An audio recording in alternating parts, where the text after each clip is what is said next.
আজকে দর্শক একটা খুবই দুর্ভাগ্যজনক খবর। সেটা হচ্ছে আপনারা জানেন যে কুয়ালালামপুরের বুকিত বিন্তাং খুবই একটা পর্যটন এরিয়া এবং একটা কেন্দ্রস্থল।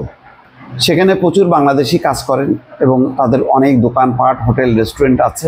বাংলাদেশিরাও এই অঞ্চলকে বেছে নেয়, অন্যান্য বিদেশিরাও আসে। হঠাৎ করে রোববার রাতে 2 ঘন্টা অভিযান চালায়, সমস্ত এলাকা কর্ডন করে, প্রায় 2-3 হাজার মালয়েশিয়ার ইমিগ্রেশন পুলিশ ঘেরাও করে এবং বিদেশিদেরকে আটক করে। পরে দেখা যায় যে টোটাল 770 জন, প্রায় 1000 বলা যায়, আটক করছে। 2200 আটক করছে, তার মধ্যে বাছাই করে 770 জন। এবং দুর্ভাগ্য কি জানেন, এর মধ্যে অর্ধেকই বা অর্ধেকের বেশি বাংলাদেশি, 377 জন এখন পর্যন্ত। এবং রোববারে এই যে অভিযান, আজকে হচ্ছে বুধবার, আজকে প্রকাশ পাইল এই ঘটনাটা।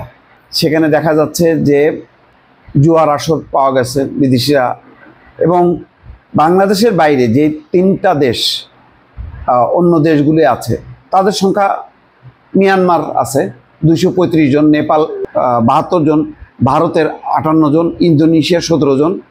তো এই ঘটনা প্রমাণ করে যে প্রচুর বাংলাদেশির সেখানে থাকলেও কত বাংলাদেশি আছে নিবন্ধিত 8 লাখ, 7 লাখ, 8 লাখ, কিন্তু অনেকে বলে সেখানে 15 থেকে 20 লাখ বাংলাদেশি এই যে দলে দলে সব ট্যুরিস্ট ভিসা নিয়ে ঢুকছে, ঢোকার পর হারায় যাচ্ছে।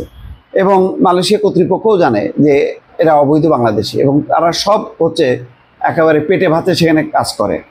এখন অভিযান চালাচ্ছে প্রতিনিয়ত, এয়ারপোর্ট থেকে শুরু করে বিভিন্ন জায়গায়। তো এইটা সাম্প্রতিক সময়ে সবচেয়ে বড় অভিযান, যার বর্ণনা দিচ্ছে সংবাদ মাধ্যমে, যেটা বলা হচ্ছে আকস্মিক অভিযানে হতবিহ্বল হয়ে পড়েন অনেকেই।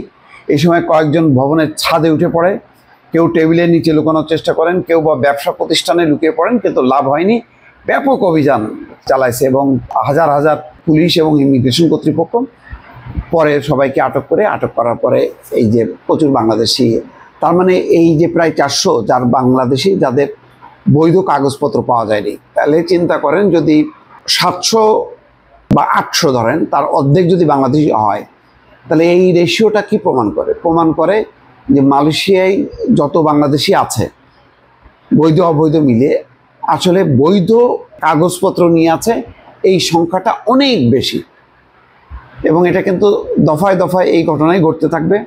এবং এর ফলে হবে কি, মালয়েশিয়া কর্তৃপক্ষ আর বাংলাদেশ থেকে বৈধভাবে লোকও আনার চেষ্টা করবে না, এবং এখন যে সহজভাবে যে ট্যুরিস্ট ভিসা নিয়ে ঢুকতে পারতো সেটাও কিন্তু বন্ধ হয়ে যাবে। এবং এইভাবে কিন্তু অনেক দেশ, যেমন সংযুক্ত আরব আমিরাত বন্ধ, আরও এই যে আপনার ই ভিসা করে থাইল্যান্ড সবচেয়ে সহজ ছিল, 2 থেকে 3 দিনের মধ্যে ভিসা দিয়ে দিতে, এখন 40 দিনও পাওয়া যায় না। ওরা আরও টাইট দিতে থাকবে, কারণ তারা জানে যে এখন বাংলাদেশ থেকে কত মানুষ বেরোনোর চেষ্টা করছে। একটা রাজনৈতিক কারণ আছে, আর একটা হচ্ছে বেকারত্বের কারণ আছে। নানা কারণে কিন্তু বাংলাদেশ এখন অবরুদ্ধ হয়ে যাচ্ছে। মালয়েশিয়া একমাত্র জায়গা যেখানে ডক্টর মোহাম্মদ ইউনূস কয়েকদিন আগে গেছে, এবং আনোয়ার ইব্রাহিম যেহেতু তার ব্যক্তিগত বন্ধু, কথা দিয়েছেন যে বাংলাদেশ থেকে বৈধভাবে লোক আনবে। কিন্তু এই যে পরিস্থিতি, এত অবৈধর মধ্যে তো বাংলাদেশের যত মানুষ আসবে আরও অবৈধ সংখ্যা বাড়তে থাকবে।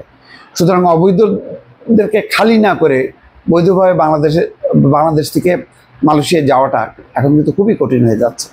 ফলে আমাদের জন্য সামনে একটা দুঃসময়, এটা মনে রাখা দরকার। ভালো থাকবেন, আল্লাহ হাফেজ।